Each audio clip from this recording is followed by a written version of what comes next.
यहाँ बैठे हुए हो, हवाई जहाजों में चलते हो और उनमें चलते हो, किसने दिए? बैठ जाइए, बैठो, चुप करके बैठो।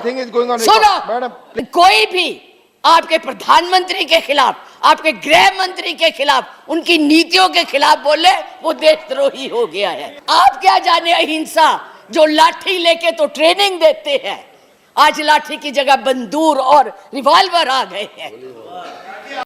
आज से 5 साल पहले भरी संसद में एक आवाज गूंजी थी और वो आवाज आग की तरह पूरे संसद में फैल गई।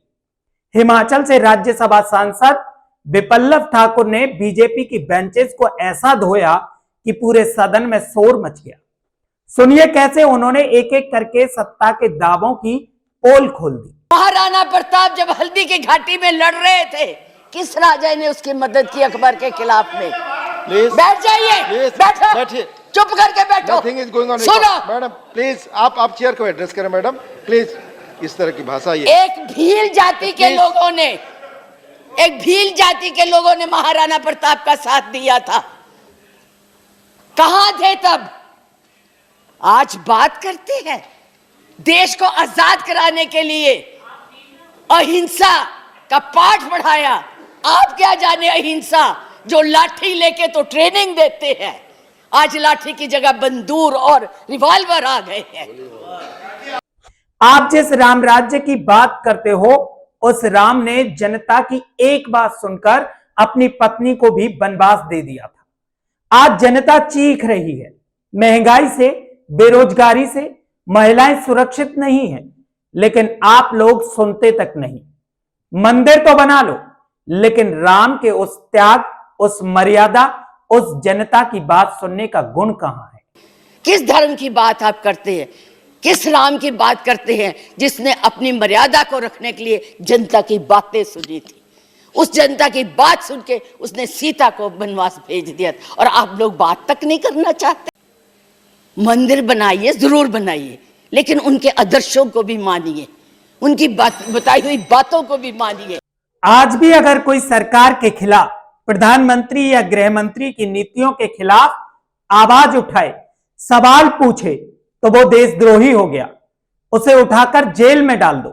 न जाने ऐसे कितने उदाहरण हमारी आंखों के सामने हैं। यहां तक कि इस सरकार में देश के चौथे स्तंभ कहे जाने वाले पत्रकार भी हकीकत लिखने से कतराते हैं, क्योंकि हकीकत दिखाने वाले पत्रकारों के साथ जो कुछ भी हुआ वो किसी से छुपा नहीं है। और आज तो मैं उपाध्यक्ष जी देशद्रोही की भी परिभाषा पूछना चाहती। क्या है देशद्रोही की परिभाषा? किसको देशद्रोही कहते हैं? मुझे याद है जब कम्युनिस्ट पार्टी ने भारत की आजादी को नहीं माना था, 4 साल के लिए बैन कर दी थी, लेकिन उनको देशद्रोही नहीं कहा था। नेहरू ने, सरकार ने देशद्रोही नहीं कहा था। पंडित नेहरू के खिलाफ लोकसभा में वाजपेयी जी बोलते थे, उनको देशद्रोही नहीं कहा था। आज कोई भी आपके प्रधानमंत्री के खिलाफ, आपके गृह मंत्री के खिलाफ, उनकी नीतियों के खिलाफ बोले, वो देशद्रोही हो गया है। उनको जेल में डाल दो, उनको पकड़ लो। 6 साल के बच्चों को भी नहीं आप तो छोड़ रहे। आप क्या करेंगे? आपके पास ना तो कोई कार्यक्रम है, ना आपके पास भारत के लिए कोई नया सोच है, कुछ नहीं है। केवल एक सोच है कि कैसे इस देश को तोड़ा जाए। गरीबी हटाने का दावा करते हो, लेकिन आज भी करोड़ों लोग मुफ्त अनाज पर जी रहे हैं। यह आपका विकास है या मजबूरी? आप लोग हवाई जहाज में घूम रहे हो, एसी हॉल में बैठे हो। आईआईटी, यूनिवर्सिटी, एम्स, ये सब आजादी के बाद बने। आपने क्या किया? आपने कोई नया आईआईटी बनाया? एक भी नया एम्स बनाया? आपने सिर्फ देश को काटने बांटने का काम किया। आज अगर आप गरीबी की रेखा से नीचे देखें तो लोगों का हुआ है। अरे आज यहाँ बैठे हुए हो, हवाई जहाजों में चलते हो और उनमें चलते हो, किसने दिए? किसने बनाए? आज स्कूल, कॉलेज, यूनिवर्सिटी किसने बनाए? आईआईटी किसने बनाई? एमएमटी किसने बनाई? जिसमें आज आप दिखाई दे रहे हो। क्या किया है 6 साल में? केवल भारत को तोड़ने की कोशिश की है, भारत को बांटने की कोशिश की है और कुछ नहीं किया है। अब सबसे बड़ा सवाल, पाकिस्तान का नाम इस सरकार में जितनी बार लिया गया उतनी बार तो पिछले 70 सालों में नहीं लिया गया। इंदिरा गांधी ने तो पाकिस्तान के 2 टुकड़े कर दिए थे। ये लोग आज भी पाकिस्तान पाकिस्तान चिल्लाकर वोट मांग रहे हैं, लेकिन लाहौर की बिरयानी खाने में शर्म नहीं आई और देश की जनता को डरा रहे हैं। विप्लव ठाकुर ने आखिरी में सिर्फ इतना कहा कि इस देश को मत बांटो, नफरत मत फैलाओ, एक रखो। 70 साल में उपाध्यक्ष जी हमने पाकिस्तान का इतना नाम नहीं लिया था जितना ये 6 सालों में ले रहे हैं। हमारी महानायिका ने पाकिस्तान के 2 हिस्से कर दिए थे, बांट दिया था, और ये आज पाकिस्तान के नाम से डरा रहे हैं और वैसे कहते हम बहुत मजबूत है। हर बात के लिए पाकिस्तान, हर बात के लिए पाकिस्तान। क्यों भाई, क्या है वो? आपका कुछ लगता है?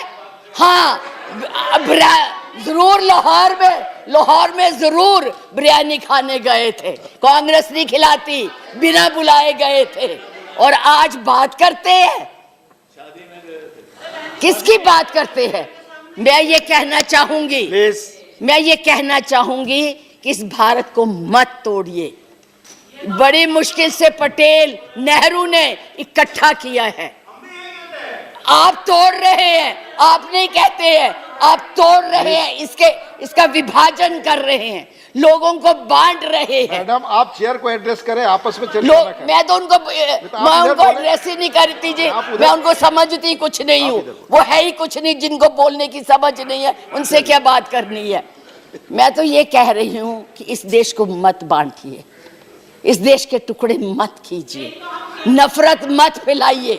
बहन जी चुप रहिए, अपनी बारी में बोल लेना जो बोलना होगा, अब चुप करके बैठी रहिए प्लीज। अब देश के टुकड़े मत कीजिए। आज जो हम इस स्थिति, आपका इसी सीए ने, आज जो आपका एक ही देश था, पाकिस्तान आपसे नाराज, चाइना आपको कुछ नहीं समझता, नेपाल भी आपसे खफा हो गया है, और बांग्लादेश था जिसको भी आपने इस सीएए से नाराज कर दिया है। आज वो भी सोच रहे, उसके 4 मंत्रियों ने अपना प्रोग्राम कैंसिल किया, एक उसमें कि इस देश में ऐसी बातें हो रही है। अब सवाल यह है, क्या 5 साल पहले संसद में उठी ये आवाज सत्ता के गलियारों में सुनी गई, या फिर आज भी वही स्थिति है जो 5 साल पहले विप्लव ठाकुर ने संसद में उठाई थी? बाकी आप खुद देख लीजिए, ये कोई स्पीच नहीं थी बल्कि हकीकत का आईना था। अब आपकी बारी है, कमेंट बॉक्स में अपनी आवाज जरूर उठाएं और बताएं क्या कुछ इस देश में बदला। जय हिंद।